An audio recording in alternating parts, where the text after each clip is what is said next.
सुदूरपश्चिम बझाङको सुरमा गाउँपालिका हिमालको काखमा बसेको एउटा रोचक गाउँ। यहाँको जनजीविका अन्य स्थानभन्दा फरक र नौलो पनि। हामी यो गाँजा चाहिँ हामी यो हामी घरमै पाड्छौँ होइन। यसको मूल्य चाहिँ तपाईँको केजीको 15,000देखि 20,000सम्म। यहाँको मुख्य पेसा हिमाल चढ्ने, जडीबुटी सङ्कलनका निम्ति वर्षेनी 3 महिना लेकको बास हुन्छ। यहाँ 17 देखि 18सम्म जान सक्छ। लाख हरेक वर्ष जडीबुटी सङ्कलन गर्न लेक गइन्छ। त्यो बखत गाउँका विद्यालय समेत बन्द हुन्छन्।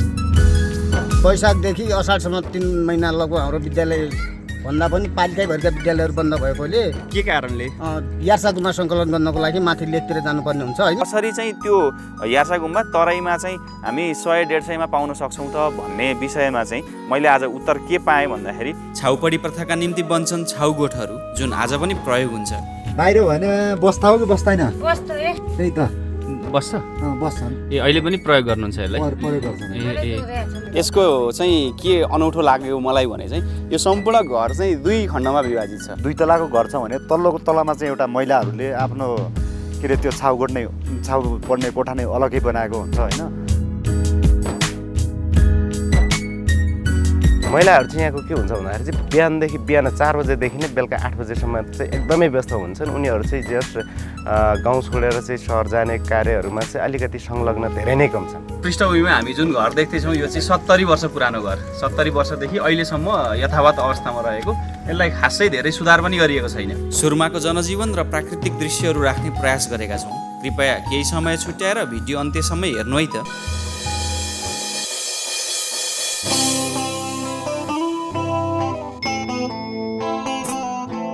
यो हो सुदूरपश्चिम प्रदेश अन्तर्गत बझाङ जिल्लाको सदरमुकाम चैनपुर बजार।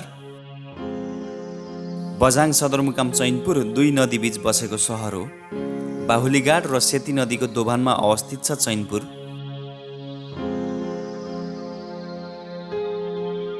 बझाङकै प्रमुख व्यापारिक केन्द्र चैनपुर निकै सुन्दर पनि छ।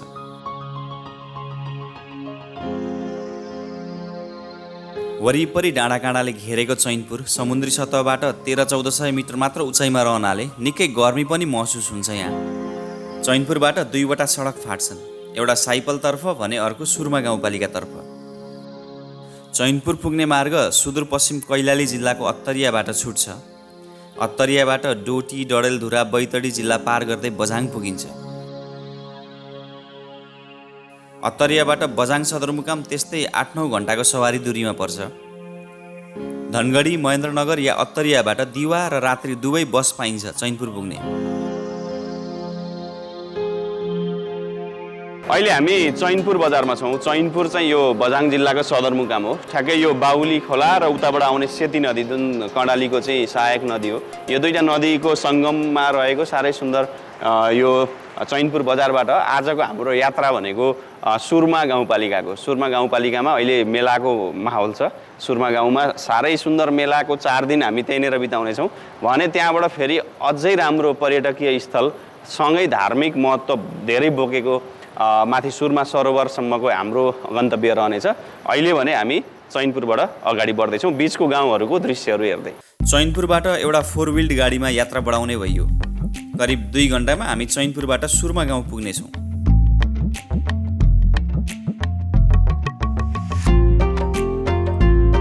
बाटै छेउ सेलाखेत मन्दिर पर्छ। बिरिजात मेलासँग सम्बन्धित यो स्थान हामी पछि समेट्नेछौँ।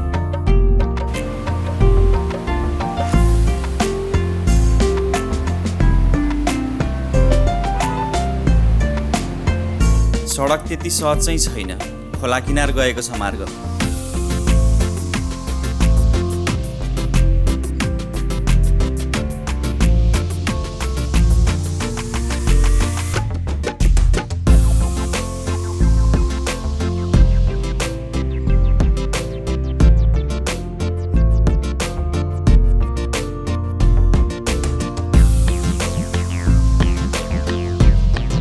हामी चैनपुर बजारबाट हिँडेको करिब 10-15 मिनट पछाडि यो अगाडिको प्रवेशद्वार नजिक पुग्यो। यो चाहिँ सुरमा गाउँपालिकाको प्रवेशद्वार हो। यो स्थानबाट चाहिँ हामी जयपृथ्वी नगरपालिका सकिएर चाहिँ सुरमा गाउँपालिका चाहिँ प्रवेश गर्नेछौँ। अब यहाँ अगाडि सुरमा गाउँ, दगडा गाउँ लगायतको विभिन्न क्षेत्रहरू हामी हेर्नेछौँ र फेरि त्यहीँबाट सुरमा गाउँबाट धेरै लामो पैदल यात्रा गरेर सुरमा सरोवर हिमाली क्षेत्र अत्यन्त मनमोहक दृश्य भिडियोलाई चाहिँ हेरिराख्नु होला। क्रमशः विभिन्न श्रृङ्खलामा हामी यहाँको भिडियोहरू राख्नेछौँ। सुरमा गाउँपालिका प्रवेशद्वार निकै आकर्षक तवरले बनाइएको छ। स्थान पनि हरियाली उल्लासमय बनाइदिने।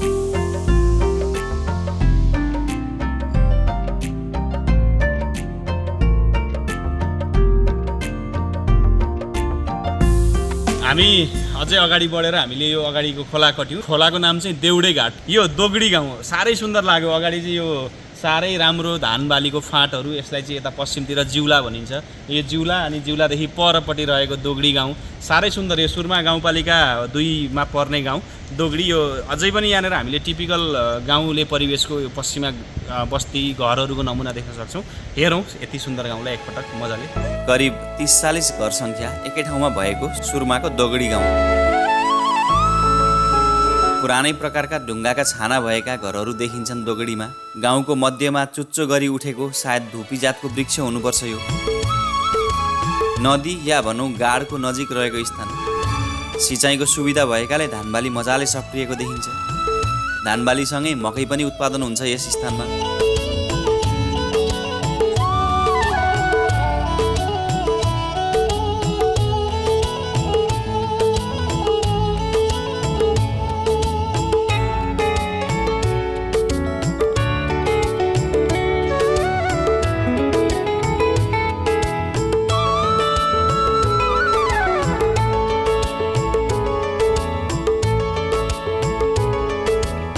गाउँको शिरमै 2वटा अजङ्गका ढुङ्गा छन्।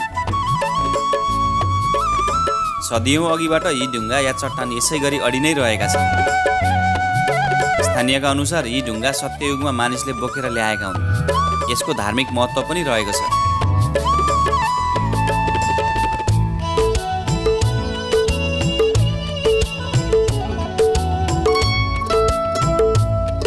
विशाल ढुङ्गाको माथि ढुङ्गाकै मन्दिर बनेको देख्न सकिन्छ।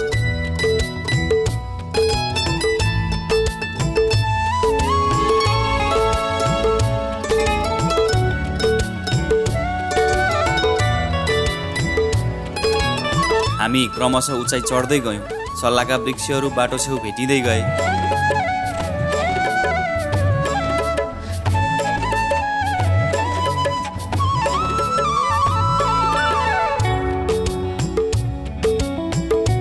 यो मार्ग सुरमा गाउँ र घोगडा गाउँको संयुक्त मार्ग हो। केही अघिबाट एकातर्फ काटे हुँदै सुरमा र अर्कोतर्फ घोगडा गाउँ जाने बाटो छुट्छ। यी सबै क्षेत्र सुरमा गाउँपालिका अन्तर्गत नै पर्छन्।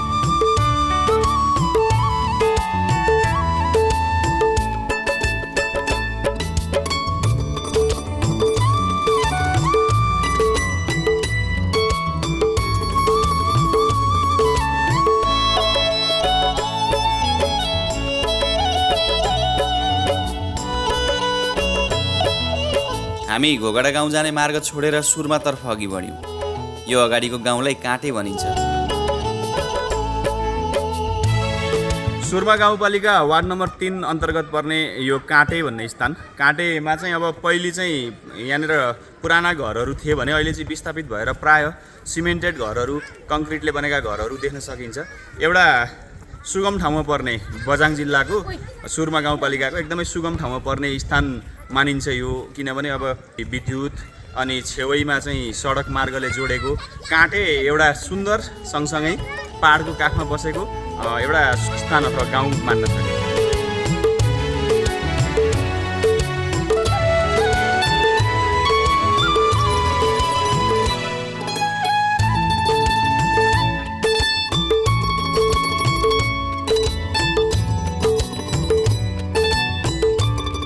यहाँको हाम्रो बझाङ जिल्ला अन्तर्गत सबभन्दा पिछडिको सुरमा गापा अन्तर्गत त्यो पोप्सीको पनि हाम्रो काँटैमा अलिकति असुविधा, खानेपानीको पनि अलि असुविधा, सिँचाइ यता विद्युतको अलि त्यसै भएको हुनाले अलिकति सुधार गर्न हुन्छ कि भन्ने आशा लिँदै म वैशाखदेखि असाढसम्म 3 महिना लगभग हाम्रो विद्यालय भन्दा पनि पालिकाभरिका विद्यालयहरू बन्द भएकोले के कारणले?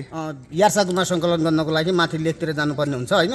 त्यसै गरी अन्य बहुमूल्य जडीबुटी त्यो पटुकी भयो, हत्तजडी भयो, धेरै जडीबुटीहरू भएको हुनाले यहाँको बन्द हुन्छ विद्यालय। 2-3 महिनाको लागि विद्यालय बन्द गर्नु। विद्यालय किन बन्द गर्नु परेको? अझै प्रकाश पार्दिन्न त्यसलाई। जस्तो केटाकेटी पनि जान्छन् कि? यो शिक्षक यहाँका लोकल शिक्षकहरू पनि जान्छन् होइन। त्यसले सबै विद्यार्थीहरू पनि सबै नै त्यहीँ गएको हुनाले नै बन्द हुन्छ हाम्रो यो सुर्मा गाउँपालिकाबाट। यसले चाहिँ अनि पठन पाठनमा असर पार्छ कि पार्दैन? असर पार्दछ त। हाम्रो हिउँतिर बर्खे बिदा त्यसैमा कट गर्छौँ होइन हामी। त्यसै कारणले गर्दाखेरि 3 महिना विद्यालय बन्द गर्ने नै भएछ। हजुरको व्यक्तिगत कुरा गर्दा हजुर पनि सङ्कलनमा जानुहुन्छ शिक्षक भएको हामी पनि जान सक्छौँ। हामी पनि 3 महिनाको लागि यहाँ खासै काम नभएकोले हामी पनि माथि नै लेकतिर नै जाने गर्छौँ। अन्त्यमा हामी गन्तव्य आइपुग्यौँ। सुरमा 4 मा पर्ने यो अल्का गाउँ दहताल छेउमा बसी यहाँको जनजीवन हेर्नेछौँ र बेरिजात मेला घुम्नेछौँ। सुरमा गाउँपालिका 4 अन्तर्गत पर्ने यो सुरमा गाउँ हामी घुम्नु पूर्व यहाँको सुन्दर दृश्यहरू हेर्नेछौँ। अब यहाँको जनजीवन आफ्नै प्रकारको छ, अरूभन्दा मौलिक छ। पश्चिम नेपालको बझाङ सुदूरपश्चिम प्रदेश अन्तर्गत पर्ने बझाङ जिल्लाको यो अति सुन्दर गाउँ सुरमा, जसमा चाहिँ हामी पृष्ठभूमिमा यो ताल देख्न सक्छौँ, दहताल। अनि यहाँको चाहिँ अब मौलिक जनजीवनहरूको चाहिँ आज चाहिँ हामीले त्यसको अनुभव लिने चाहिँ प्रयास गर्नेछौँ। दहताल नजिकै अल्का भन्ने ठाउँमा यो मित्र नरेश पुजाराजीको घरमा बस्ने भइयो हामी। करिब 4-5 दिन नै बसिएला यहाँ मेलाभरि।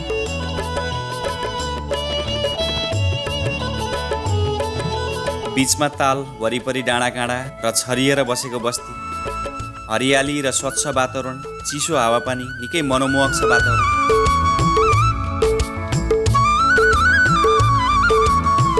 स्थानीयका अनुसार धेरै पहिले यो ताल नै सुरमा सरोवर थियो, तर मानवीय गलत र अशुद्ध व्यवहारले यहाँबाट सुरमा देवी सरेर जानु पर्यो।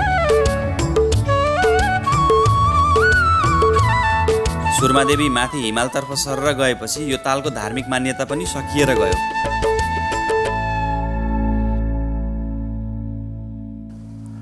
र यो चाहिँ हाम्रो पुरानो सुरमा सरोवर ताल भनेर चिन्ने गरिन्छ यो ताललाई। र यो ताल सुरमा गाउँपालिका वार्ड नम्बर 4 मा अवस्थित छ र एकदम रमणीय पनि छ। र यो ताल पुरानो ताल भएका कारणले गर्दा पुराना मान्छेको भनाइअनुसार यहाँ चाहिँ यहाँको बासिन्दाहरूले राख्न नसकेर र हाम्रो सुरमा देवी एकदम छिपिली भएको कारण यहाँको मान्छेले राख्न नसकेर अनैतिक कार्यहरू गरेर र यहाँ फोहोर गरेर सुरमा देवी यहाँबाट सरेर चाहिँ उता माथि चाहिँ हिमालयको चाहिँ फेदमा जानुभएको भन्ने पौराणिक यहाँको चाहिँ मान्यता रहेको छ। र अहिले यहाँका बासिन्दाहरूले यहाँको यो ताललाई पनि राम्रोसँग संरक्षण गरेर जोगाउन सकिरहेका पनि छैनौँ। र हाम्रो सुरमा देवी यहाँबाट चाहिँ हिमालयको फेदमा गएको भन्ने हाम्रो बुढापाखाबाट हामीले चाहिँ सुनेको कुरा। यो ताललाई चाहिँ अहिले दहताल भनेर चाहिँ चिन्ने गरिन्छ सर। अहिले चाहिँ यसको खासै धार्मिक महत्त्व चाहिँ धेरै चाहिँ छैन। अलिकति यताउता बाहिरको मान्छेले चाहिँ यहाँनिर सानो मन्दिर देख्न सक्नुहुन्छ।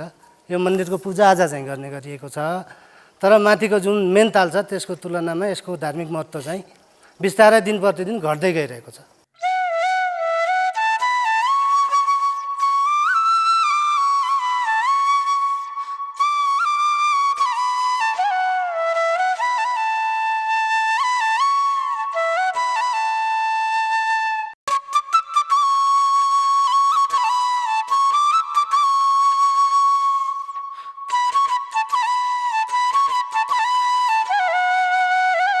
यो हामी बसेको घर वरपर प्रशस्त करेसाबारी छ। घरलाई आवश्यक पर्ने सम्पूर्ण सागसब्जी करेसाबारीमै फल्छ। तर यहीँ वरिपरि धान चाहिँ हुँदैन, चामल किनेरै खानुपर्छ। यहाँ बुबा सिंह पुजाराले प्रशस्तै सागसब्जी फलाउनुहुन्छ। यहाँ बन्दा र सिमी मजाले हुन्छ। सिमीलाई गेडा बनिन्छ। गेडा सबै घरको प्रमुख सब्जी या भनौँ दाल हो। हामीले यो तरकारी खेती तपाईँको बन्दा, काउली, मुला, गाजर, सिमला मिर्चा, तमाको चम्सुर, यो जसो काँक्रा, यो हामी धेरै फलाएर खाएको छ हजुर। अहिले जसो फलाएको धेरै छ, हामीले यो फलाएको जसो मानु बजार पाएको छैन। अब बजार पाउनलाई हामीलाई कम्तीमा 16 किलोमिटर चनपुर जानुपर्छ हजुर। त्यही पनि हामीले यो यहाँबाट चनपुर लग्दाखेरि 20 रुपियाँ किलो पनि जाँदैन। त्यही पनि हल्का बेचिरहेछौँ, धेरै जसो हामीले आफूले घरमा खाइरहेछौँ हजुर। त्यही पनि अब गाउँघरलाई बाँठी पनि रहेछौँ। अब बजार हामीले यो नजिकै पाइदियो भने नि हाम्रो यो मेरो तरकारी हजुरको कम्तीमा 8-10 कुइन्टल भन्दा थियो। अब चनपुर बजार जानलाई हामीले कम्तीमा 500 रुपियाँ एक ट्रिपको हामीले भाडा तिर्नुपर्छ। आफ्नो भाडा फेरि अब तरकारी हाल्यो भने अब त्यसको भाडा अलग लाग्छ हजुरको। त्यही पनि खेती त मैले धेरै गरिरहेको छु आफ्नो खानाको लागि र केही अब जसो साथीभाइहरू वल्लो पल्लो घर बाँड्नलाई धेरै बनाइरहेको छु। हाम्रो यो हुने चिज जसो मानौँ बन्दा काउली तपाईँको यो बोरो काउली पनि हुन्छ हजुरको।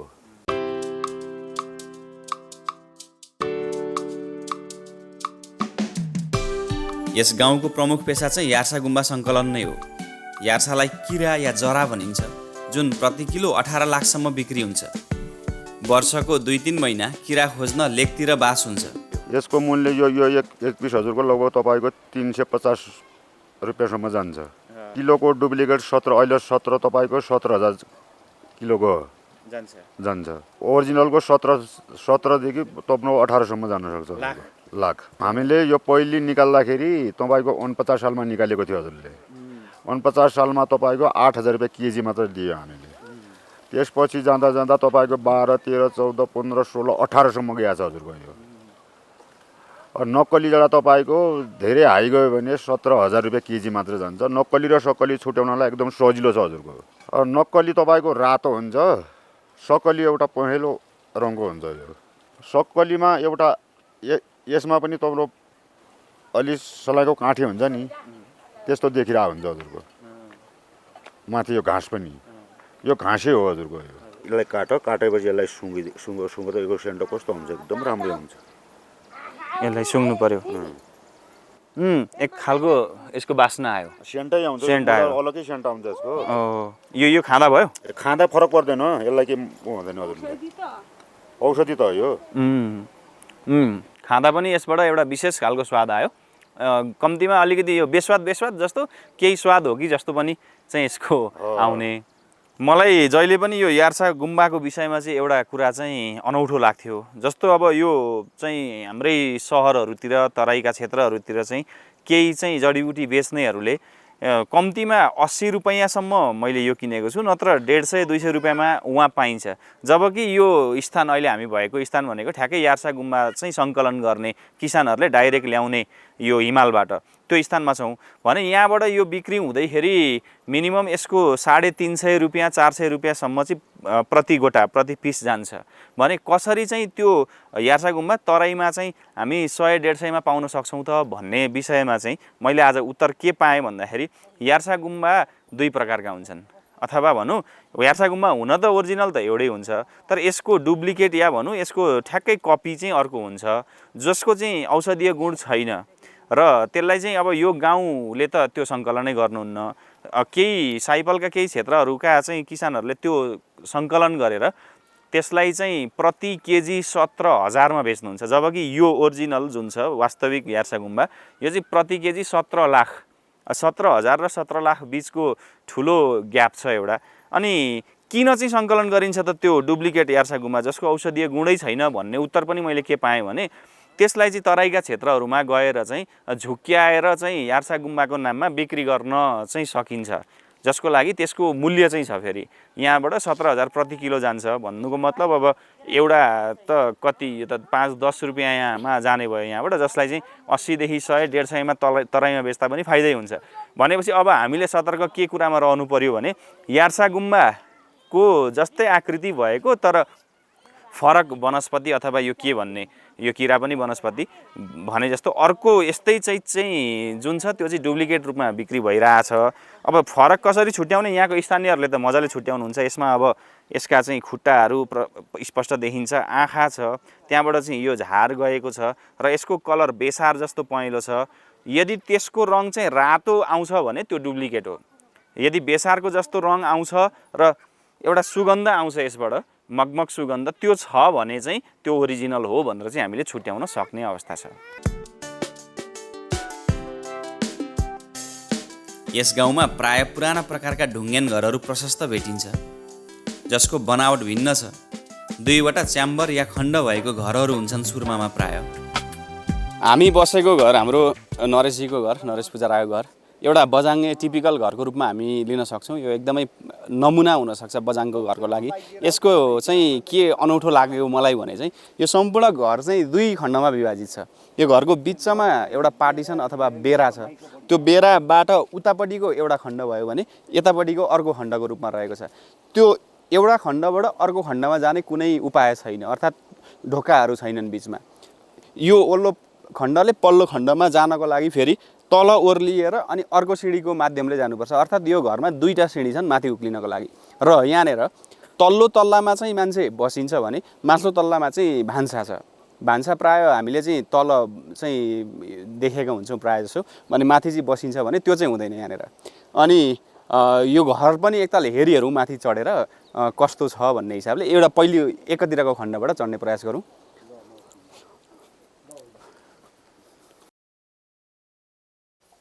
अब जस्तो यो चाहिँ यता माथिल्लो तर्फको खण्ड भयो, पूर्वतर्फको। यसमा चाहिँ के छ भने भित्र छिर्ने बित्तिकै चाहिँ एउटा सिँढी छ।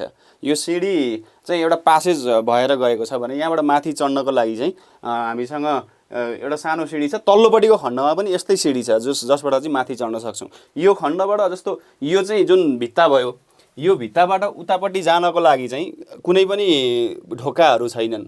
अब यो पल्लोपट्टि जानको लागि चाहिँ यस्तै खण्ड अर्कोतिर छ जहाँबाट चाहिँ माथि उक्लिन सक्छौँ। एकताल माथि चढेर हेरौँ। यहाँ माथि चाहिँ भान्सा छ, अरू चाहिँ फेरि कुनै पनि कोठा छैनन्। यहाँ चाहिँ भान्साको लागि प्रयोग गरिने कोठा मात्रै छ। यो चाहिँ माथिल्लो खण्डमा जाँदैछौँ होइन त हामी? एकापट्टिको सिँढीबाट माथि चढिँदैछौँ। माथि भान्सामा आइपुग्यो। यहाँबाट उता घरको छुट्टै भाग ठ्याक्कै आदि गरेर बनाइएको छ। 2 भागमा बाँडिएको छ घरलाई। माथिल्लो तर्फ भएको भान्सा कोठा जस्तो यो प्यासेजको कुरा गरेको मैले, यो भित्ताको कुरा गरेको। यो यसबाट चाहिँ उतापट्टि जाने कुनै पनि माध्यम छैन। यो एउटा मात्रै कोठा अथवा यो पल्लोपट्टिको एउटा कोठा छ। बस्ने कोठा चाहिँ तल छन्। यहाँ प्रायः कस्तो हुन्छ भनेपछि हामी यहाँका मान्छेहरू चाहिँ प्रायः देवी देवता मान्ने मान्छे होइन। तलतिर भान्सा गऱ्यो भने अब तलतिर र माथितिर भान्सा गर्नको कारण के छ भनेपछि अब माथितिर भान्सा गऱ्यो भने अब महिलाहरू छाउ हुन्छन् नि। अब आजभोलि प्रायः चाहिँ के थियो भनेपछि छाउगोठमा बस्ने चलन थियो। अहिले चाहिँ अब छाउगोठमा बस्ने चलन हटिसक्यो होइन। त्यही भएर अब आजभोलिका महिलाहरू चाहिँ यो तल्लो कोठामा बस्छन् होइन। अनि छाउछुत हुन्छ अनि देवी देवता लाग्छ भनेर चाहिँ प्रायः यहाँका मान्छेहरू चाहिँ भान्सा माथिल्लो तलमा बनाउने कारण नै त्यही हो। छाउको लागि त अब तपाईँको यो जस्तै 2 तलाको घर छ भने तल्लोको तलामा चाहिँ एउटा महिलाहरूले आफ्नो के अरे त्यो छाउ पर्ने कोठा नै अलग्गै बनाएको हुन्छ होइन। माथितिर अब जस्तै यहाँको अब यो धारोमा लाग्दैन, भाँडाकुँडामा लाग्दैन होइन, खाना पकाउने ठाउँमा जाँदैनन्। त्यही भएर आजभोलि चाहिँ अब कोठाको लागि चाहिँ अलग नै कोठा बनाएको हुन्छ छाउगोठको लागि। अझ पनि यहाँ केही छाउगोठहरू देख्न भने सकिन्छ। एकछिन सुर्माको छाउगोठ हेरौँ। अब गोठ थला भयो होइन, यो थला हो। अनि उहाँ चाँपडी पुजारा हुनुहुन्छ, उहाँको चाहिँ यो छाउगोठ भयो। यो बस्नको लागि प्रयोग गरिने गोठ चाहिँ होइन रहेछ। यो चाहिँ छाउ हुँदाखेरि मात्रै, छाउपडीको लागि मात्रै आउने हो यो गोठ भने। उहाँको मुख्य घर चाहिँ अगाडि छ। हजुरको मुख्य बस्ने घर र यो गोठ चाहिँ फरक हो कि एउटै हो? फरक हो। माथि छ यो त गोरु राख्नलाई बाहिर भएको बेलालाई बस्नलाई हो। माथि छ घर त। घर माथि छ। यो चाहिँ गाई गोरु राख्ने गोठ हो भने छाउ हुँदाखेरि पनि आउने गोठ यही हो। छाउ गोठ चाहिँ कता छ? यो भित्र छ? लु त देखाइदिनु त। जाउँ न भित्र देखायो।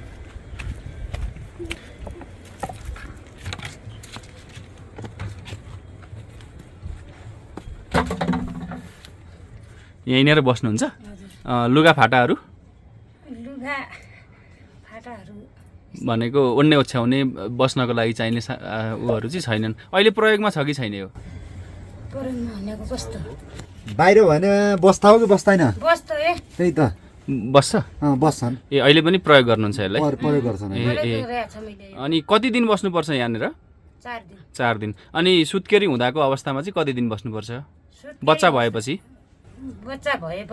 हजुर यहाँ त बस्दैनौँ, घरमै बस्छौँ होइन। सुत्केरी भन्ने बेला त हजुर यहाँ बसिँदैन। र पनि पहिलेको नियम अनुसार चाहिँ कति दिन बस्नु पर्थ्यो? पहिलेको नियम अनुसार नि बाहिर भने के सुत्केरी भएपछि? हजुर सुत्केरी भएपछि त 16-20 दिन, त्यति 25 दिनमा बस्छौँ। ए हुन्छ। अहिले पनि भनेको त्यही छाउ भएको बेलामा चाहिँ यहाँ आएर बस्नुपर्ने हुन्छ। यस स्थानको अर्को आम्दानीको मुख्य स्रोत अत्तर हो। अत्तर अर्थात् गाँजा, औषधीय गुण भएको गाँजा प्राय भारततर्फ निर्यात हुन्छ। हामी गाउँ घुमिरहँदा प्राय सबै घरमा गाँजा प्रशोधन गरेकै देखियो। गाँजा लगाउनु पर्दैन, आफै उम्रिन्छन् गाउँमा। कम मेहनतमै राम्रो कमाइ हुने गर्छ गाँजाबाट। गाँजा गाउँमा भने खपत हुँदैन, सिधै भारतीय व्यापारीले खरिद गर्छन्। गाँजालाई गलत दृष्टिले नहेरिदिन र यसलाई कानुनी प्रावधान दिन माग गर्छन् स्थानीय। हाम्रो चाहिँ यो गाँजा भनेको कस्तो हो भनेपछि यहाँको यो एउटा मुख्य आय आर्जन पनि हो होइन। यो गाँजालाई हामीले चाहिँ यसलाई चाहिँ खेतीपाती गर्नु पर्दैन, आफू यो खेतमा चाहिँ अटोमेटिक आउने चिज हो होइन। यसलाई चाहिँ हामीले यो खेतीपाती गर्दैनौँ। गाँजाले चाहिँ अब हाम्रो मुख्य चाहिँ स्रोत भनेको चाहिँ एउटा आम्दानीको स्रोत पनि हो होइन। म यो गाँजाको विषयमा के भन्न चाहन्छु भने गाउँपालिका सरकार अनि केन्द्र सरकार, जिल्ला सरकार र प्रदेश सरकारलाई के भन्न चाहन्छु भने गाँजालाई चाहिँ मुख्य चाहिँ एउटा यो लिगली रूपमा चाहिँ बनाइदिनु होला भनेर म हामी यो गाँजा चाहिँ हामी यो हामी घरमै पार्छौँ होइन। अब यो गाँजा चाहिँ अब ठेकेदारहरू आउँछन्, ठेकेदारहरू आएर यो मेन चाहिँ अब यो गाँजा चाहिँ औषधिको रूपमा पनि युज हुन्छ होइन। तपाईँको पेट दुख्यो भने युज गर्छ, अनि ग्यास्ट्रिक भयो भने पनि हामी यो गाँजालाई युज गर्छौँ होइन। मुख्य चाहिँ यो इन्डियातिर बढी सप्लाई हुन्छ। यसको मूल्य चाहिँ तपाईँको केजीको 15,000देखि 20,000सम्म, अनि पर तोला चाहिँ 200देखि 250सम्म 300सम्म चाहिँ बिक्री हुन्छ। यो हातमा निकालेर सुरुमा चाहिँ यो हामी चाहिँ खेतबाट काटेर ल्याउँछौँ होइन। काटेर ल्याएपछि यसको 3-4वटा पातहरू हुन्छन्, त्यो बाहिरको भागलाई चाहिँ फाल्ने होइन। जो भित्रीको कालो भाग हुन्छ नि त्यसलाई माड्ने, अनि त्यो भित्रको एउटा दाना हुन्छ त्यसलाई चाहिँ भँगालो भन्छौँ। त्यो भँगालो चाहिँ अब त्यो चटनीको रूपमा पनि खान मिल्छ होइन। अनि त्यो कालो रहेको जो गम टाइपको हुन्छ नि त्यसलाई निकाल्ने हो होइन। त्यसमा चाहिँ तपाईँको आधा तोला 1 तोला पर व्यक्तिको हातमा निस्किन्छ। गाउँमा महिलाहरू दिनभरि नै व्यस्त देखिन्छन्। चुला चौकादेखि लिएर गाईबस्तुको सेवामै उनीहरूको दिन जान्छ। गाउँमा प्राय 14देखि 18 वर्षभित्रै बिहे गर्छन् छोरीचेलीले। त्यसो हुँदा उच्च शिक्षाबाट वञ्चित हुन्छन् नारीहरू, न त कुनै रोजगारी नै पाउँछन् उनीहरूले। गाउँमै जन्मिएर गाउँमै सीमित रहन्छन् महिलाहरू। महिलाहरू चाहिँ यहाँको के हुन्छ भन्दाखेरि चाहिँ बिहान 4 बजेदेखि नै बेलुका 8 बजेसम्म चाहिँ एकदमै व्यस्त हुन्छन्। उनीहरू चाहिँ जस्ट गाउँ छोडेर चाहिँ सहर जाने कार्यहरूमा चाहिँ अलिकति संलग्न धेरै नै कम छन्। अब काममा चाहिँ के छ भन्दाखेरि चाहिँ महिलाहरूको बिहान उठेर चाहिँ जस्तै गाई बस्तुलाई नै धेरै नै गरेर बिहान 4 बजेदेखि नै बेलुका 8 बजेसम्म त्यसैलाई नै बढी फोकस गरेर चाहिँ काम गर्छन्। चाहिँ सानै उमेरमा बिहे गर्ने चलन छ। जस्तै 14देखि 18 वर्षको उमेरमा चाहिँ बिहे गर्ने चलन रहेको हुँदा चाहिँ यसले धेरै नै प्रभाव पारेको छ समाजमा चाहिँ। जस्तै चेलीहरूले चाहिँ पढ्न नपाउनेदेखि लिएर होइन, अलिकति सहरमा चाहिँ धेरै कुरा बुझ्न नपाउनेदेखि लिएर हो, यसले चाहिँ धेरै नै प्रभाव पारेको छ। अब सानै उमेरमा चाहिँ बिहे गरेर चाहिँ उनीहरूले चाहिँ जस सहरमा गएर चाहिँ पढ्न पाएनन्, त्यो उसले गर्दाखेरि चाहिँ उहाँको जनजीवनमा चाहिँ यो जागिरहरूदेखि लिएर हरेक कुरा चाहिँ बुझ्नेदेखि लिएर यसले चाहिँ धेरै नै प्रभाव पारेको छ।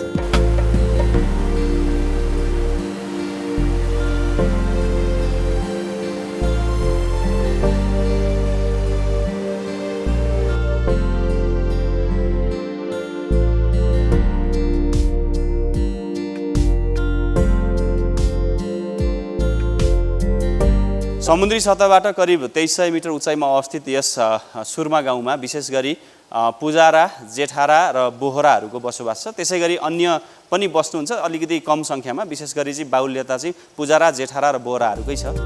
यो हो सुर्माको ठगुन्डाँडा गाउँ। यहाँ मेला लाग्ने तयारी हुँदैछ। यस स्थानमा सुदूरपश्चिमकै ठुलो जात्रा बिरिजात लाग्ने गर्छ। मेला 4 दिनसम्म चल्छ र बजाङका विभिन्न स्थानबाट तीर्थालुहरू आउने गर्छन्। यसपटक चाहिँ नानी बिरिजात अर्थात् सानो जात्रा लाग्दैछ। यो हो ठगुन्डाँडाको सुर्मादेवी मन्दिर। एकदमै ठुलो आस्थाको केन्द्र सुर्मादेवी।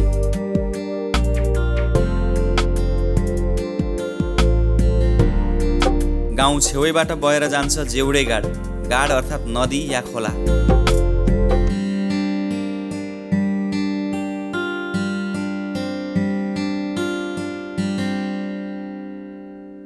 पानीको स्रोत प्रशस्त छ। उत्तिकै मात्रामा सदुपयोग पनि गरिएको छ। लघु जलविद्युत र पानी घट्टमा। यस स्थानमा विद्युतीय मिल चाहिँ छैन। घट्ट र ओखलमा अन्न पिसिन्छ। हाम्रो गाउँमा चाहिँ के छ भन्दाखेरि चाहिँ यो बिजुली बत्तीबाट चल्ने चाहिँ मिल छैन। त्यो भएकोले गर्दा हाम्रो त्यसको अर्को विकल्प भन्नाले चाहिँ पानीबाट चल्ने पानी घट्ट भन्छ हो, पानी घट्टको चाहिँ प्रयोगबाट चाहिँ हामी के गर्छौँ भन्दा जुन हाम्रो नाली बेलीहरू हुन्छ नि, जस्तै धान गहुँहरू, धान त खासै फल्दैन, जौँ गहुँ मकैहरू चाहिँ हामी घट्टबाट चाहिँ प्रयोग गरेर चाहिँ घट्ट प्रयोग गरेर चाहिँ त्यो पिस्ने काम चाहिँ गर्छौँ।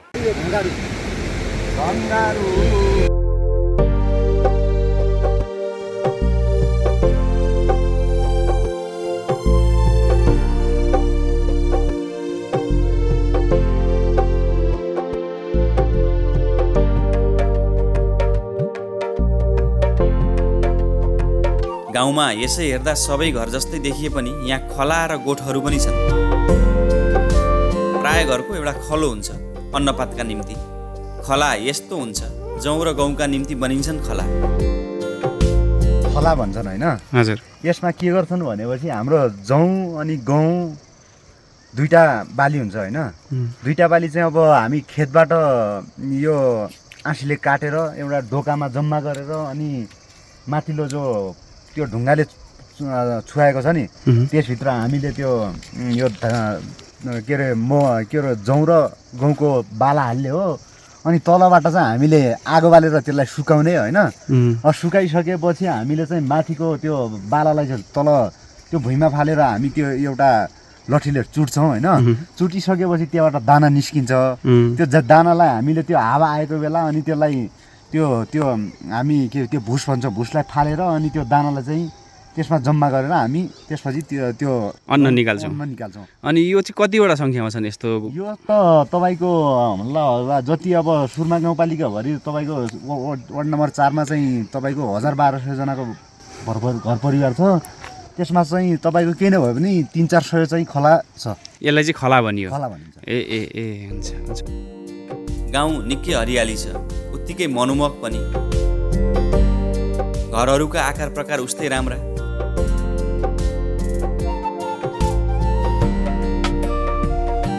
यो पृष्ठभूमिमा हामी जुन घर देख्दैछौँ यो चाहिँ 70 वर्ष पुरानो घर। 70 वर्षदेखि अहिलेसम्म यथावत अवस्थामा रहेको। यसलाई खासै धेरै सुधार पनि गरिएको छैन। भूकम्पले अलिकति गाह्रो चाहिँ लडाएछ 72 सालमा, तर त्यस्तो सम्पूर्ण रूपमा क्षति भएन, अलिकति त्यो नगण्य रूपमा क्षति भयो। त्यसलाई फेरि बनाइयो। अब यो घर अहिले पनि बसोबास गर्नको लागि उपयुक्त छ, त्यो बेलाको घर। अब यो पनि त्यही पद्धतिमा आधारित छ। जस्तो पुरानो घरहरूदेखि नै यो माथिल्लो तल्लामा चाहिँ भान्सा हुने अनि तल्लो तल्लामा चाहिँ बस्नको लागि प्रयोग गरिने एउटा यो सुर्माको यो क्षेत्रको पुरानो मध्येको घरमा हामी यसलाई लिन सक्छौँ। तल्लोबाट त्यसै आएको छ ढुङ्गाका त्यसै उत्तिना जसो। यो विशेष घर चाहिँ 3 तल्लाको रहेछ। तल्लो तल्लामा चाहिँ गाईबस्तुहरू राख्नको लागि चाहिँ कोठा छ भने बिच तल्लामा मानवीय बसोबास, सबैभन्दा माथि चाहिँ खाना खाने भान्साको रूपमा प्रयोग गरिन्छ। दर्शकबिन्द, आशा छ सुरमा गाउँपालिकाको जनजीवनको यो भिडियो यहाँहरूलाई मन पर्यो होला। अब हामी यहाँबाट निकै उचाइमा रहेको हिमाली भेग सुरमा सरोवर जानेछौँ। त्यहाँको अति सुन्दर दृश्य लिएर हामी आउने नै छौँ। त्यस्तै सुरमा गाउँपालिकामा लाग्ने ठुलो मेला बिरिजात पनि घुम्नेछौँ। सुदूरपश्चिम सुरमा बजाङको रीतिथिति, संस्कृति र परम्परा हेर्नेछौँ, बुझ्नेछौँ। कृपया हामीसँगै रहनुहोला। आजलाई भने म सचिन नेउपाने लगायत सम्पूर्ण टिम बिदा माग्छौँ। धन्यवाद, नमस्कार।